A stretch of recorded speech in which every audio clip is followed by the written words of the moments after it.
السلام عليكم ورحمة الله تعالى وبركاته كلنتي wanaagsan markale saaxiibayaal meel kastoo aad joogtaan halkani waa Mustafa Show aniguna waa Mustafa Haji ku soo dhawaada taxanaheena qaybtii labaad ee Juhuradii Geeska Caraaba qaybtiisii labaadna waxa ay ku bilaabmaysay hal mar waxa garabkeeda oo hugu ka yara dhacay ay dareentay gacan kulul oo si naxariis leh ay ka muuqato loo saaray mar way naxday oo waa iyo ay tiri marna niyada ay ka leedahay jannada lagu saaray maxay ahayd sheekada waxa qoray saaxiibkeen Barwaani looma warcelin talo waa iyo mashaqaalihiiba madawabkii qasriga baladba Juhuradii Caraaba waa ay naxday dabadeed waxa ay damacday inay u soo jeedsato indhaheeda oo ay ku aragto waxa la saaray ee jannada lagu masaalay balse cid ma joogto oo waa meel maran cabsi iyo argagax ayaa ku soo degay Caraaba waa iyo ayay dhowr jeer ku celcelisay balse nasiib xumo cidina uma warcelinin dhidid badan ayaa ka soo yaacay Caraaba kol dhaweydna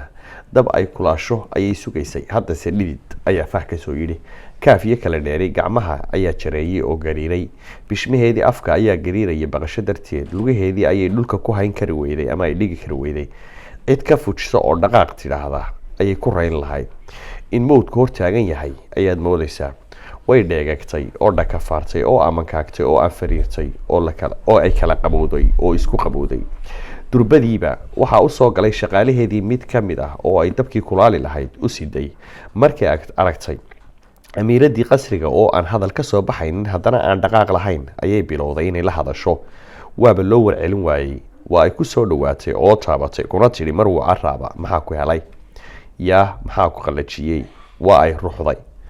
hal mar ayaa shoogii ku dhagay uu ka fuqay Juhuradii oo sidii qof hurdo ka soo kacay oo kale ay ku dhagtay shaqaalaheedii oo ay ku tiri waxaan garan waayay ba garabka gacanta iga saaray oo gacantii rabbu lahaa kol dambena waa aan waayay muxuu ahaa ma adiga ayay ahayd talo may mooji ayaa isku warceliyeen Juhuradii Caraaba waxa ay ku qancisay jaariyadii inay ismoodsiis ay tahay waxa uu yimid oo gacanta garabkeeda la saaray aanay jirin isna dejiso oo nasato balse Juhuradii Caraaba taabashadaasi maankeeda waa ay ka bixi weyday habeenkii oo dhan mar waxa isweydiisaa waxa uu ahaa kol kalena waxa ay maankeeda ku wareeraysaa sida fudud ee ay u weyday markii ay u soo jeesatay kol kale niyada waxa ay ka tiraahdaa allow yaa kugu soo celiya taabashadaasi garabka laga saaray ee aanad weliga dareemin horena aanad u arag habeenkii sidii buu waagu ugu bariyay Caraaba oo aroortii ay ugu kacday furaashkii iyo xariirtii ay ku jiiftay ee ay xalay seexatay Caraaba sidii caadada u ahayd ayaa ay toostay sariirtii shaqaalihii tirada beelay ee way soo dul taageen si ay ugu shaqeeyaan kol ay shaqaalihii diyaariyeen amiirada Caraaba waxa uu soo galay aabaheed boqor Baasaweyne waxaana Caraaba ay u sheegtay dhacdadii xalay iyo gacantii la saaray ee ay weyday argagax iyo fajaacna ku abuurtay iyadoo sidii uga warwarsan arintaasi waxa la yaab noqotay Juhuradii wali sababta arinkan u sii hadal hayso dhacdadaasi wartalow jinku uunka kale miyuu ka xasuus badan yahay mise cabsashada ayaa sababtay boqorkii waxa uu amray in dhammaan shaqaalihii qasriga mid loo wareysto ciidana loo diro yar iyo weyn waa la baaray inay wax ka ogyihiin arintaasi iyo inuuna ay arkeen qof qasriga soo galay oo qolka amiirada galay ama ka soo baxay may idinka sheegaya ayaa arinkii ay ku soo warceliyeen ama ku soo ururay wixii la baaro oo la raadiyo la waacid garanaysa ama aragtay ciidaasi mar la araga ah ee argagax iyo cabsida ku abuurtay Juhuradii Geeska ee Amiir Caraaba sidaas ayaa dharaartii hore ay ku gabagabowday oo loo waayay cid arintaasi uga ogogaal badan Caraaba layskana dhaaf oo ismoodsiiskii jaariyada lagu wada qanaac iyo warkeedii xalay ay ku qancisay amiirada boqorkiina waxa uu nugu niyad dhisay Caraaba inuu ilaalo xoogan u sameyn doono oo aysan dib dambe qolkeeda hortiisa cidla u ahaan doonin dhammaan amaanka qasrigana la xoojin doono dhinac kasta sidii ayaa dhacday oo amaankii waa la adkeeyay cid aan la garanayn aaga qasriga iyo qolka amiirada looma soo daayo goor ay ku beegan tahay duhurkii ay milicdu aad u darnayd oo Caraaba ay ka soo gashay harka daarada hore ee qolkeeda baranda yar oo ka horeysay aadna u sharaxan ayaa ay ku nasatay abaar bay halkaas ku nasatay sharaab iyo wixii ina boqor lagu yaqaanay ayaa loo keenay oo ay isku qaboojisay waxa shaqaalihii ay ka dalbatay in loo diyaariyo goobtii ay ku qubaysan lahayd biyo kulul iyo qabow isugu dhufan oo isku jira hun nadiif ah iyo wixii la mid ah markii loo diyaariyay ayaa doorkan waxay caraaba damacday inay keligeed meedhato waxaana ay dooratay waxay u dooratay iyadaasi oge waxa ay tidhi bal wixii xalay kelinimada aad ku dareentay maanta aad aragtid shaqaalihii hagaag iyo warsan marwo ayay kaga tageen ama ugu warceliyeen caraaba qolkii ayay soo gashay qaybtii qubayska ayay usii gudubtay dharkiina waa iska kala fududaysay iyadoo hareeraheeda eegaysa maxay ka eegaysaa talow balaadba kolkay sidii lagu dhalay iska dhigtay ayaa ay dhex gashay biyihii meedhashada oo cadarkii saabuunta iyo wixii dhalaal boqortooyo lagu qurxin jiray oo dhan hareeraha ay ka yaalaan markii cabaar ay isfacastay oo kal iyo laab hoos iyo kor isxashtay ayaa waxa ay mar qura dareentay xanxantada lugaheeda lagu xadantaynayo waaw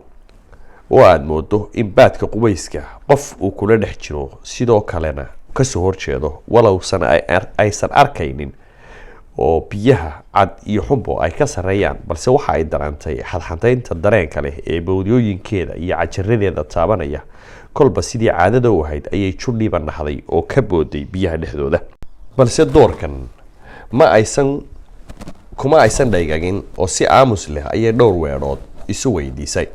sidii aan cidiba ku dhex jirin baadka cidhifka baadka ayaa ay qarbadhideeda ka saartay oo biyihii aada u liseen gacanta ay ku siibanaysana dabadeed gacanteeda waxay dhex gelisay baadka qubayska sidii saabuunta iyo fargal lumay oo kale ayay kolbadhina baadhbaadhay in ay wuxun ku jiraan meesha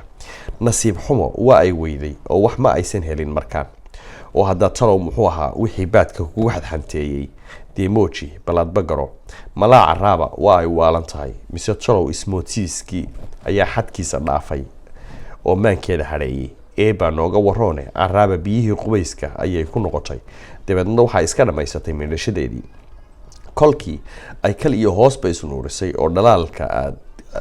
dhalaalku ka boodaya oo wejigeeda uu ifayo ayay baadkii kasoo baxday dabeedna dhar xariir ah oo midabkoodu cas yahay ayay isku juftay oo xidhatay awal sawtii lo odhan jiray casaanku waa midab jin adaaba sheegaya malaa iyadaabaa caraabi jindhoon ah caraaba markii ay qadaysay ee casiir iyo hilib shimbireed isku cantuugtay ayaa isku tuurtay sariirteedii furaashka iyo xariirtii u goglanayd iyadoo maryihii casaana gashan istuurka ay dib isu tuurtay caraabi waxaa bowdiyooyinkeeda iyo cajaraha ka yar faydantay xariirtii dabadeedna jir shilis oo dhalaalaya ayaa muuqday sidii ay uga fakaraysay wixii baadka biyaha qubayska dhexdooda ku xanxanteeyey ayaa haddana mar qura ay balaayadii aan la garanaynin waxa ay ahayd gacantii xalay oo kale la mid ah ilaa cajarihii u daluugeen caraaba lafteedu waa ay is-ilowday iyadoo duugitaankan macaansanaysa lagaa raaca